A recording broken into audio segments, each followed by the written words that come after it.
With the upcoming visit of Israeli President Isaac Herzog, seen here signing aid for Palestinian children, the New South Wales government has extended their ban on anti-genocide or pro-Palestinian protests in the state. In response to the horrific ISIS-inspired terrorist attack on a Hanukkah event on Bondi Beach, the New South Wales government quickly moved on curbing the growing pro-Palestinian sentiment in the state. The New South Wales Labor government introduced new powers for the police to shut down and prevent protests, with wide and unilateral power. And any notion of anti-Zionism is anti-Semitic. In the same way, any support for Palestinian civilians is anti-Semitic or akin to supporting ISIS. What's the anti-Semitic material? Well, there's a small watermelon. Even anti-Zionist Jews like Sarah Schwartz aren't safe from these fucking stupid assertions. And this seems to be the approach that the Minns government wants to take. Chris Minns, seen here looking like the most jockey person I've ever seen, has long been against anti-Israel sentiment. Recently even going so far as to put his weight behind trying to cancel a prominent Palestinian Australian author and academic from attending the Newcastle Writers' Festival. Clearly this is a man of great judgment.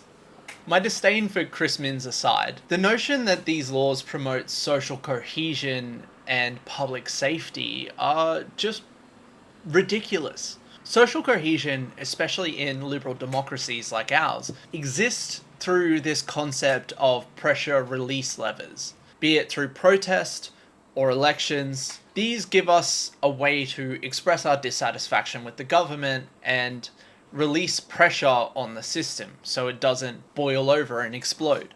When you take these pressure valves away, especially in favor of an objectionable head of a genocidal state like Isaac Herzog, you are effectively collapsing social cohesion.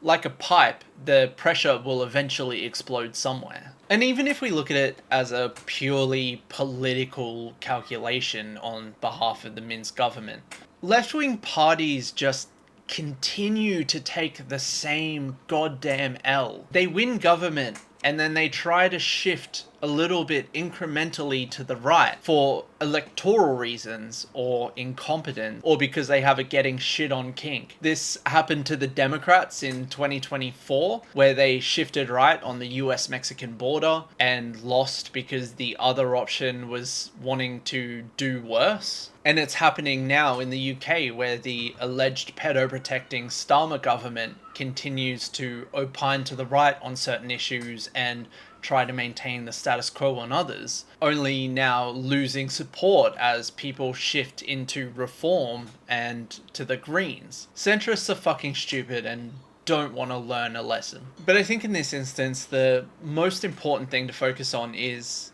the anti-Semitism of it all. Anti-Semitism in Australia is fucked, and it's on the rise, though not the way that the Zionist groups would have you believe. But even if that's your biggest concern, do you really think that the best way to solve that problem is by leaning into anti-Semitic tropes? I've spent a lot of time around the QAnon adjacent far right. The idea that Jews control everything is a rich tradition in that side of politics. By taking such action to stamp out anti-Zionist opposition only fuels this conspiratorial fire, especially in a scenario like this. You just give evidence to the cookers and drive more people to their stupid ideology. President of another country or not, the idea that it's good for Australia to shut down Australians' freedom of speech to protest a figure that represents a government committing a genocide and to shut down making our opposition known is just fucking stupid. There is going to be protests on Monday when